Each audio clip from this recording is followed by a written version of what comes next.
Hey guys, welcome back to a brand new video today. From the last time that I made a video, Chelsea has almost beaten Aston Villa, except for the referee to screw us up.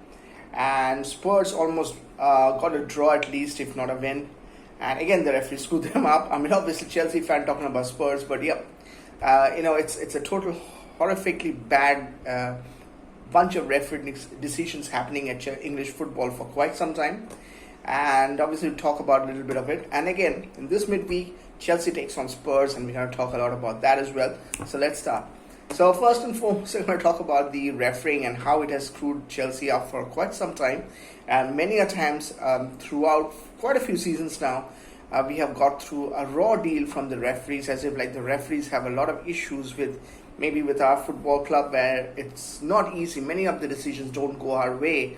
You see Man United, Manchester City, even Arsenal these days, Liverpool, obviously, how can I forget? They get a lot of the decisions going their way, and decisions which shouldn't be going their way. I mean, to tell you the truth, I mean, it should be that these decisions should not go their way. Even in the FA Cup semi-final match, it was a handball. The ball touched the Jack Grealish's hand, yet the referee did not go for it. The small push, that's a nudge. In football, it's a body contact sport. If there is a little bit of nudge, and if you call that a foul, then that was the match against Aston Villa, where we should have won that match 3-2. If that is not allowed, then how can this be like a body contact sport? It is a body contact sport. At the end of the day, a little bit of nudge will happen. But there have been times before when the similar kind of incident has happened and it has been given. So there's a lot of issue with English refereeing. They have a guideline. I'm pretty sure they have a book they have to go through and clear the exam and things like that. I'm pretty sure they have something like that. But if one referee does something, the other referee does something completely different. As if like it looks like they don't have a set rule as to how take decisions. If this happens, how can you call this as? And even in an ex-ref once said that he doesn't want to displease one of his referees, and that's the reason he didn't call it.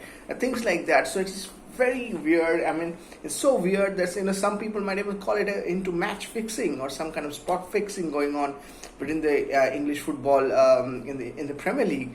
Maybe it happens in Championship. We don't watch a lot of Championship, otherwise similar thing might happen over there, because this is very bizarre. Like, Premier League that's the best league in the world.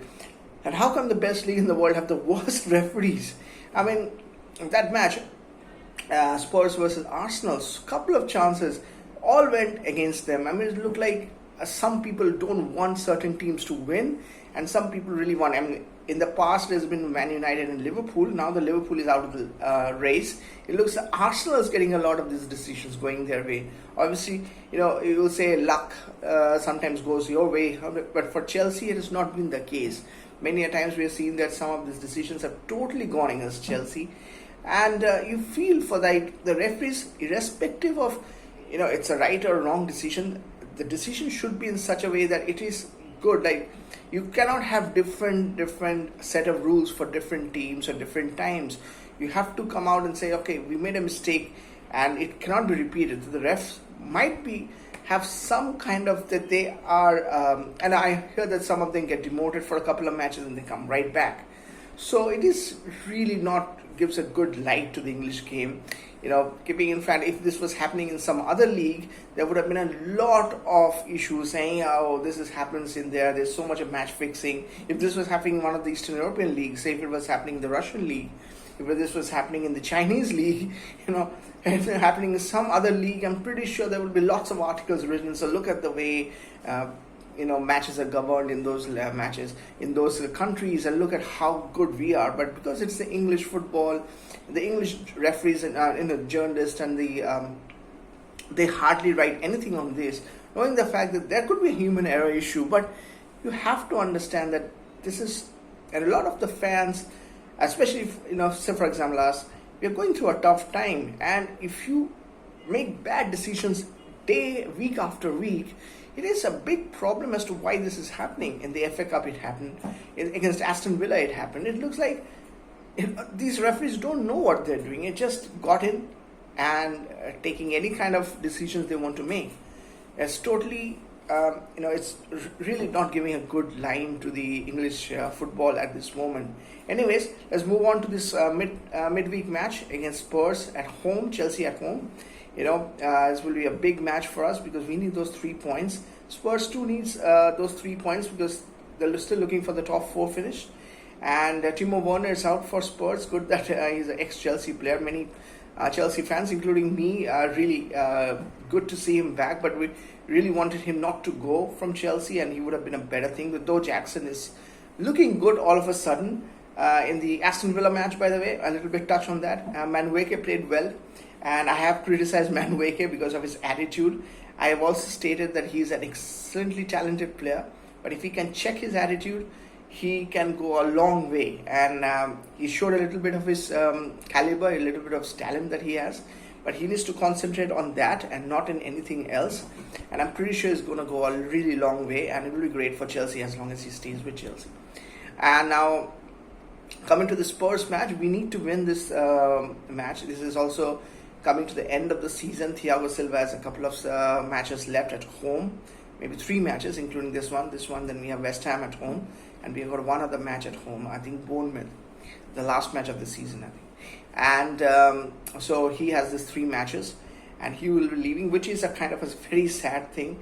I think he should have been given a 1 year extra, but as I stated before that, the new regime, the new owners, they are looking for taking out all the people who were given contract, who got contract in the past regime under the Roman era.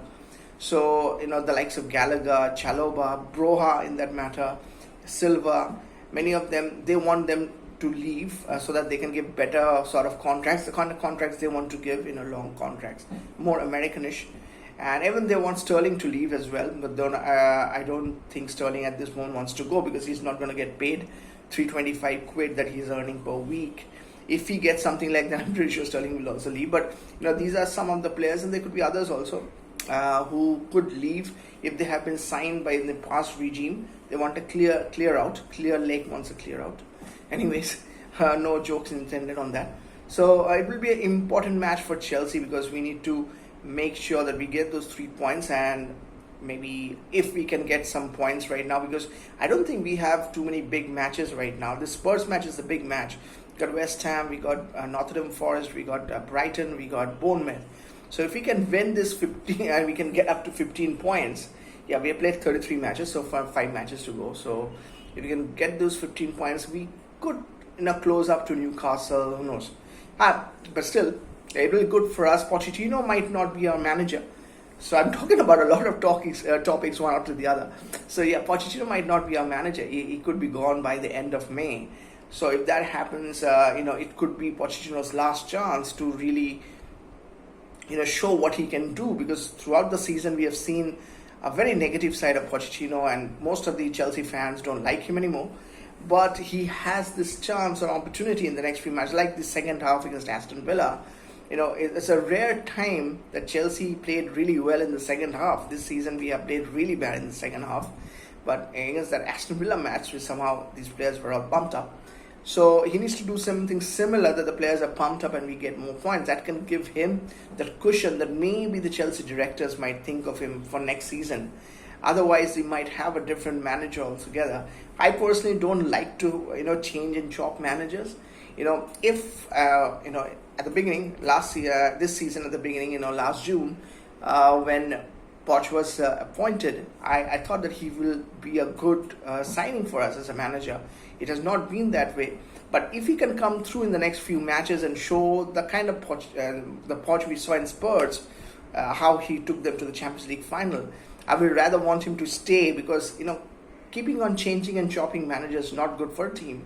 We already have a good number of players. A new manager will want his side of players where he might go out there and ask for 3, 4, 5 players of his choice. So there could be 4 or 5 players right now from the current team who will be surplus to requirement. They all have a long contract. Like for example, Malang Sarr. He has a contract. He might not be playing. He might not even be, practicing or anything like that. He's a young player. He should play because he should go out there and play. He might, who knows, someday become a good player and play for France. But at this moment, he's not playing. He's earning his buck. So he's happy with that. But that kind of scenario is going to hurt Chelsea with the financial fair play and everything. So that's the reason I am really against manager changes, as long as the manager can really give his best. So I hope that he does that. And something came up. So I hope he does that, and we can get this thing going on, and we don't need to change a manager, so these players can settle under the same manager. And hopefully, maybe knows, we had quite a few injuries this season, especially with Reece James and Nkunku, Lavia, Fofana, the defender.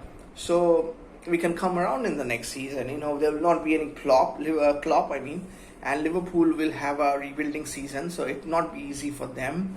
Man United is struggling. Arsenal might have a dip as well. You never know. Man City also will have some changes, so we could get in, but it all depends. A lot of ifs in that.